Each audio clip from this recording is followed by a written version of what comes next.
अस्सलाम वालेकुम एवरीवन। इस लेक्चर में हम स्टार्ट करेंगे राइटिंग स्किल्स का पार्ट बी। इसमें हमने लिखना है एक ऐसे जिसका टॉपिक है कायदे आजम एज आवर नेशनल हीरो। इसमें सबसे अच्छा उन्होंने हमें एक माइंड मैप दिया है। माइंड मैप हमें पता है कि इसमें हमें कुछ पॉइंट्स दिए जाते हैं जिनको हमने इलेबोरेट करना होता है, जिनके बारे में हमने लिखना होता है। यहाँ पे मैं आपको दूंगी उस माइंड मैप की सारी इंफॉर्मेशन, फिर आप उसके कंप्लीट सेंटेंसेस लिखेंगे तो आपका ऐसे पूरा रेडी हो जाएगा। सबसे पहले उन्होंने हमें कहा है कि जी हम लिखें इंट्रोडक्शन। इंट्रोडक्शन में आप क्या लिखेंगे? Great leader struggled for Muslims,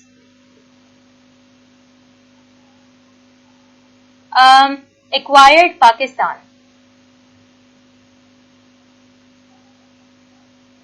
ठीक है, अब क्या लिखेंगे? कायदे आजम Mohammad Ali Jinnah was a great leader. He struggled for the Muslims of subcontinent. He helped them acquire Pakistan after years and years of struggle. ठीक हो गया। आगे उन्होंने लिखा बर्थ एंड पेरेंटेज, यानी कि पैदाइश उनकी कब हुई और उनके वालिदैन कौन थे। पैदाइश उनकी थी जी 25 दिसंबर 1876। Father was Jinnah Punja, JINNAH POONJA, और he was a merchant।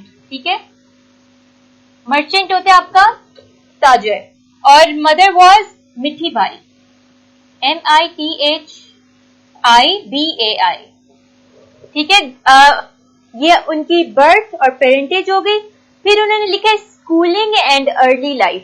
Schooling हम लिखेंगे अर्ली एजुकेशन। एजुकेशन के लिए मैं सिर्फ इनिशियल्स लगा रही हूं, सिंध। इसमें आप लिख सकते हैं he got his early education from a madrasa in Sindh and then he went to Christian missionary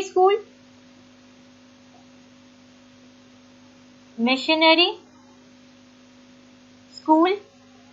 फिर उसके बाद आप लिखेंगे higher education London, he studied law.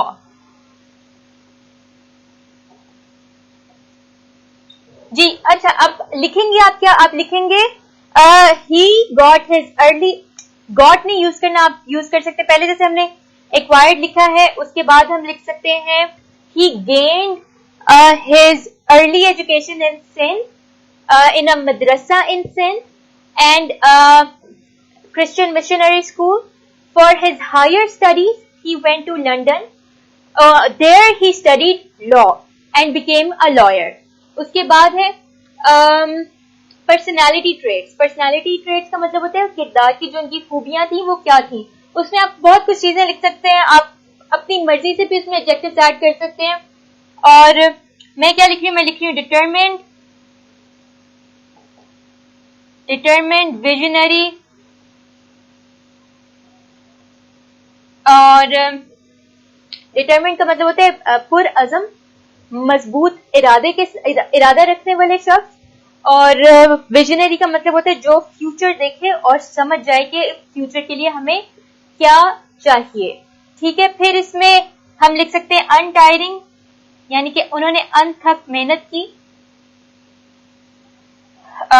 Wise यानी कि अक्लमंद, ब्रेव भी लिख सकते हैं इसमें।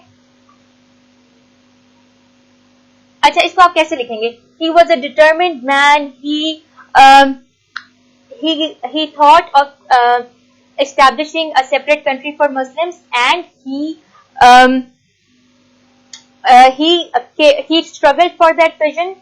He made that decision and he finally became successful, he finally succeeded in gaining this new country. फिर है he was wise and brave। यही चीजें इसमें आ जाती हैं। आप चाहे एक ही सेंटेंस में ये सारी चीजें लिख के उसके बाद एक्सप्लेन करें कि वो कैसे थे वाइज थे, यानी अक्लमंद थे और डिटरमिन्ड थे। तो एक सेंटेंस में लिखें जी he was this and this. This is proven by the fact कि ये बात साबित करती है कि he thought of getting Pakistan. He made it his mission to rescue the Muslims of the sub continent, बहुत कुछ इस पे लिखा जा सकता है, कंप्लीट सेंटेंसेस में लिखें। और आगे जो हमारे पास है वो है मेन अचीवमेंट। मेन अचीवमेंट उनकी यही है एक्विजिशन ऑफ पाकिस्तान, यानी कि पाकिस्तान का हसूल। फिर हमारे पास है सर्विसेज फॉर द पीपल, कि लोगों के लिए उनकी क्या खिदमात थी, वो बेसिकली यही है gave an identity to Muslims, made them confident.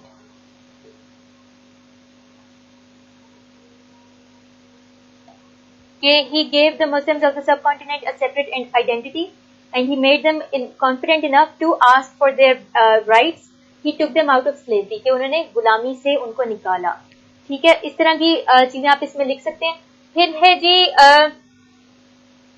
remembered as an ideal, कि वो आइडियल क्यों है, उनको क्यों याद किया जाता है एक ऐसी मिसाल के तौर पे जिससे लोग इंस्पिरेशन लें, जिससे लोग मुतासिर हों।